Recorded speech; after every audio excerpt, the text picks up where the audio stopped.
Eh bien, avant d'écouter Régent Cloutier aujourd'hui, nous allons avoir cette entrevue. Nous allons nous rendre auprès de M. et Mme Van der Vaak.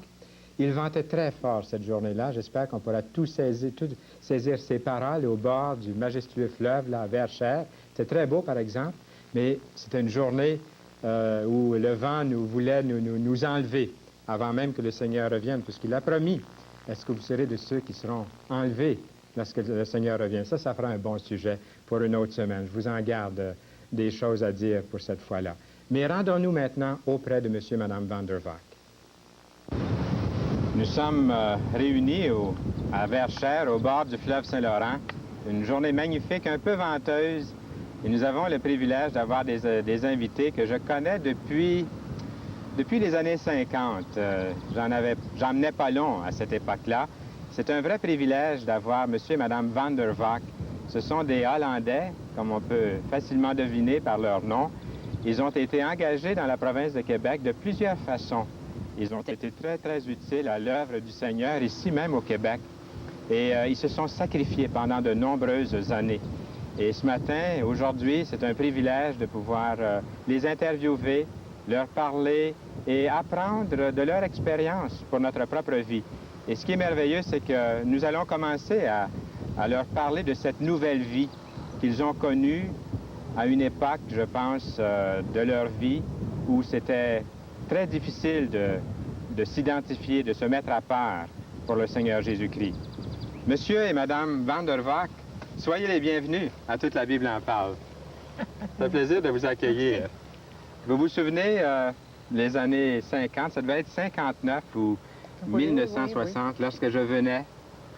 Ça s'appelait comment à ce moment-là, la maison là où vous habitez? Le Flambeau Homes. Le Flambeau Homes. Pourquoi le Flambeau Homes? Est-ce que c'était anglais, c'était anglophone? Ou... On pourrait dire foyer Le Flambeau. Le foyer Le Flambeau. C'est connu, le Flambeau Homes. Et en 1959, ça faisait donc quelques années que ça durait, le flambeau. Oui, depuis 48. Depuis 1948. Donc, ça faisait une bonne dizaine d'années qu'il y avait des enfants là qui venaient. Vous n'appelez pas ça un orphelinat, vous appelez ça un foyer. Un foyer pour enfants. Et quelle sorte... Nous allons revenir à cette question-là. Moi, j'aimerais premièrement savoir, comme je l'ai mentionné tantôt à nos amis qui nous regardent, j'aimerais savoir à quelle époque de votre vie vous avez changé de vie. À quel moment dans votre vie vous avez vraiment connu le Seigneur Jésus-Christ comme votre sauveur personnel? J'aimerais vous poser la question, M. Van der Vaak. D'abord, quand j'étais déjà jeune, encore jeune, j'aime le Seigneur. Oui. Et non seulement cela, mais aussi j'aime lire son livre. J'aime prier aussi, lui parler. Est-ce que vous êtes... toute intimité. Vous êtes né dans une famille de croyants, de chrétiens? Oui, oui, ma mère était une très bonne croyante. Et de même, j'ai souvent observé sa vie. Parce que le matin, quand je sortais de bonne heure, elle était déjà à genoux. C'est merveilleux. Quand j'entrais le soir, elle était là pour lire son psaume. Donc, elle était toujours une vraie inspiration pour le Seigneur. Mais ça, c'est quand même une préparation que vous avez eue qui est tout à fait merveilleuse. Mais est-ce que vous aviez besoin d'être converti quand même? Étant né dans un foyer chrétien, vous aviez quand même besoin d'être converti? Oui, j'ai senti que j'en avais besoin. Donc voici, un jour, quelques années plus tard, voici, je me trouvais dans le bois et j'ai dit maintenant, Seigneur, je veux savoir justement où je m'en trouve. Montrez-moi mes péchés. Non seulement il m'a montré plusieurs péchés, mais encore plus, il m'a donné une vision de la croix. Et quand j'ai vu cela, j'ai commencé à pleurer. Et donc, je disais, Seigneur, ce n'était pas toi, mais moi qui avais dû être crucifié à cause de mes péchés. Et là, me pardonner. J'ai eu un temps merveilleux et j'ai eu la paix et je savais que j'étais vraiment sauvé, que j'appartenais au Seigneur. C'est quelque chose d'entendre ça. Est-ce que c'était dans votre pays natal? Non, non, c'était déjà, de fait, j'étais déjà pasteur.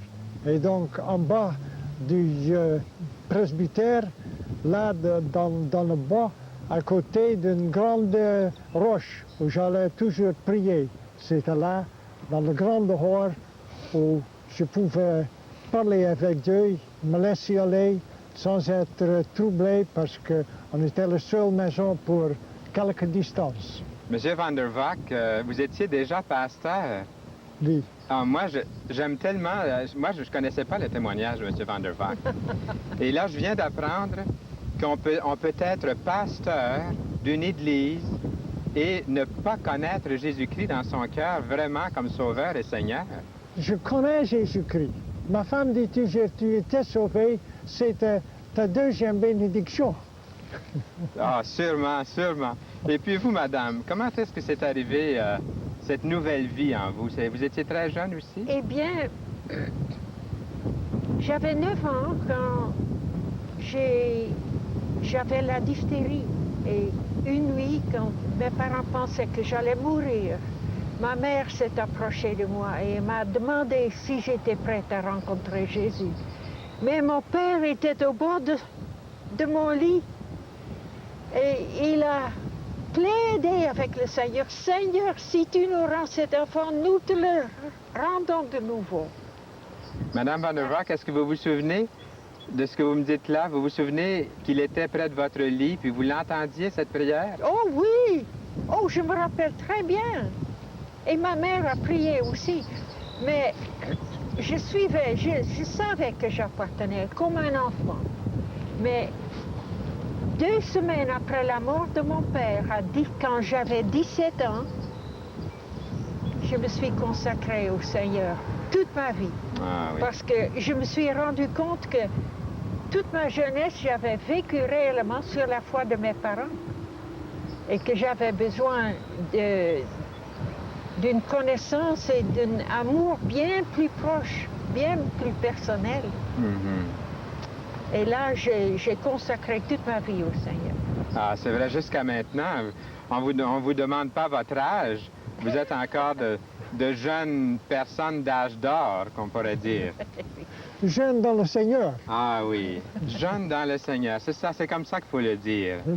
Jeunes dans le Seigneur.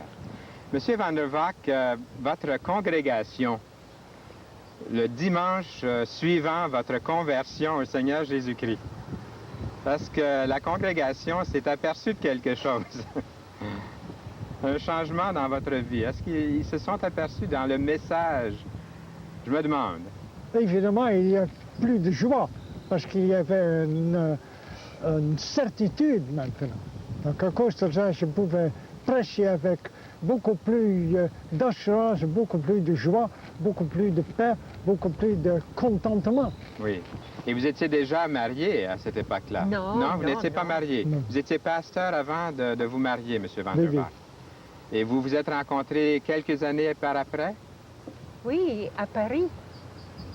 Je travaillais déjà dans une mission où j'avais mon entraînement aussi, dans les bas-fonds de Montmartre. Mm-hmm. Et je venais une fois par semaine à l'Institut biblique de Nogent, et c'est là où nous nous sommes rencontrés. Et là, il était déjà converti à ce moment-là. Oh oui. Et s'il oh n'avait oui, pas oh été converti, vous ne vous seriez jamais rencontrés. oui. Non. Il a rencontré le Seigneur Jésus-Christ, même étant pasteur, et ensuite vous avez rencontré l'homme qui a rencontré le Seigneur Jésus-Christ. Oui. Maintenant, j'aimerais que... Je sais que vous avez exercé un ministère, c'est à ce moment-là que je vous ai rencontré. Vous avez exercé un ministère parmi les enfants dépossédés durant plusieurs années. Et j'aimerais que vous nous disiez comment ça a commencé, le goût de vous donner comme ça au ministère des enfants. Moi, ça m'intrigue beaucoup. Je vous ai connu en pleine activité. Oui. Mais comment ça a débuté dans les années 48, comme vous disiez tout à l'heure? Bien, pour le dire en quelques mots, nous avons senti déjà depuis quelques années que nous devions avoir une maison pour les enfants malheureux du Québec. À cause de cela, nous avons pu commencer, c'est après la guerre, avec un baraquement de soldats. Oui, Mais je savais pas ça. Une baraque à soldats. ça n'allait pas très bien. Ensuite, nous avons rencontré un couple et c'est par eux que on nous a acheté une ferme, 2 semaines plus tard une autre ferme, et donc voici là l'œuvre a commencé. Une autre ferme qui se trouve à 500 pieds de distance de l'autre. Donc une est devenue la maison des garçons, l'autre est devenue la maison des filles. Oui. Et puis vous aviez, je me souviens, vous me corrigerez si je fais erreur. Bien, premièrement, vous avez eu des enfants ensemble, tous les deux. Vous avez une famille. Est-ce que vous voulez nous dire, nous parler un peu de vos enfants? Et puis ensuite, nous allons mieux comprendre les enfants que vous avez ajoutés à votre famille. Vous avez ajouté des enfants légalement, je crois. Est-ce que vous voulez nous en parler, Mme Van der Vaak? Eh bien, notre fils aîné passait, en ce temps-là, passait justement par l'adolescence. Et quand nous avons commencé, nous avions une voiture qui commençait à vieillir pas mal. Et une fois, il fallait traverser la traverse de chemin de fer au lac Brome. Et l'auto ne voulait plus. Il s'arrêtait droit sur les rails et le train s'annonça. Et on criait dans l'auto, on criait à Dieu. Et on a démarré juste en temps. Mais lui, il a dit, on va demander au Seigneur une autre voiture parce que ça ne va plus. Trop de difficultés. Et alors, Gérard, notre fils aîné, attendait et plusieurs mois passaient et à Noël, il dit, « Ah, papa, est-ce que Dieu t'a donné la voiture neuve? » Nous avons dit, « Attends, attends. » Et là, nous avons réellement commencé à prier au Seigneur. « Seigneur, s'il te plaît, tu as entendu cette remarque et ça va contre toi, Seigneur. S'il te plaît, donne-nous ce dont nous avons besoin. » Et alors, tout au commencement du printemps, Dieu nous a donné une belle grosse voiture familiale, toute neuve. Alors là, vous pouviez avoir une voiture pour prendre soin de votre propre famille et aussi de ces enfants que vous alliez chercher, des enfants qui étaient abandonnés souvent. Je me rappelle d'en avoir rencontré autrefois. Et je me souviens aussi, monsieur et madame Van der Vaak, que ce furent des années très, très difficiles pour vous, matériellement parlant. Et vous venez de nous parler d'un besoin que vous avez fait connaître à Dieu. Comment avez-vous pu tenir le coup à travers toutes ces difficultés que vous avez traversées? Maintenant, une chose, nous avons commencé cette œuvre avec le passage dans la Bible, cherchez d'abord le royaume et la justice de Dieu, et toutes ces autres choses vous seront des par-dessus. C'est-à-dire les autres choses, matériel. Choses matérielles, les vêtements et la nourriture, etc. Oui. Mais aussi l'argent pour vivre. Et Dieu a été merveilleux en tout cela. Le Seigneur répondait à vos prières. Et oui, nous disions des fois, eh bien, Jésus est Dieu. Oui. Et quand il promet une telle chose dans sa parole, il ne peut pas mentir. Non. Donc, nous devons le mettre à l'épreuve. Nous l'avons mis à l'épreuve toute notre vie mariée et il nous a répondu d'une manière si merveilleuse. C'est comme un grand collier plein de miracles. Ah, que c'est beau d'entendre ça, Madame Van der Vaak. Un collier plein de miracles pour vous. Et là, vous êtes retiré depuis quelques années. Qu'est-ce que vous trouvez de plus précieux pendant ces temps plus tranquilles de votre vie? Vous vous occupez encore, je sais, à certaines choses. Vous priez beaucoup pour vos enfants. Vous les avez vus grandir. Oui. Dans une chose, par exemple, que de ces enfants que nous avons eus, qu'ils ont grandi, ils nous ont visités souvent avec leurs fiancés, avec leurs femmes, avec leurs enfants, ils écrit des lettres. Quelques-uns, je me rappelle, un qui était devenu pasteur, et son frère ne voulait rien savoir de l'Évangile. Mais plus tard, il était déjà en Ontario, il nous a écrit une longue lettre qu'il est venu vraiment au Seigneur. Après ça, il a écrit une autre lettre. Avec sa famille. Et plusieurs de nos enfants qui nous suivaient d'abord parce que quand ils étaient adolescents, les parents les prenaient souvent pour qu'ils travaillent pour eux. Et ensuite, ils étaient un peu tirés dans le péché, mais plusieurs sont revirés et suivent maintenant le Seigneur. Et vous avez été des instruments entre les mains de Dieu pour les aider à revenir au Seigneur. Oui. Et puis, moi, je loue Dieu de votre vie au Seigneur Jésus-Christ. Et pendant 30 petites secondes, M. Van der Vaak, quel est votre sujet préféré des Saintes Écritures? Votre sujet favori?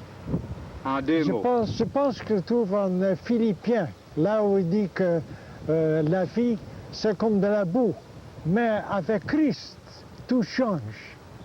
Et Bien. donc, toute la possibilité avec Christ pour grandir et mieux connaître Dieu. Eh bien, là-dessus, je vous salue bien. Merci beaucoup d'avoir été des nôtres. Et revenez-nous bientôt. Merci. Ce fut Monsieur et Madame Van der Vaak, de bons amis que j'aime beaucoup, que je connais depuis longtemps. Je me souviens autrefois, on pourrait dire que je faisais mon stage. J'étais à l'école biblique et puis les dimanches, les étudiants, on allait prêcher, on allait mettre en pratique ce qu'on apprenait à l'école biblique, à l'Institut biblique Bethel.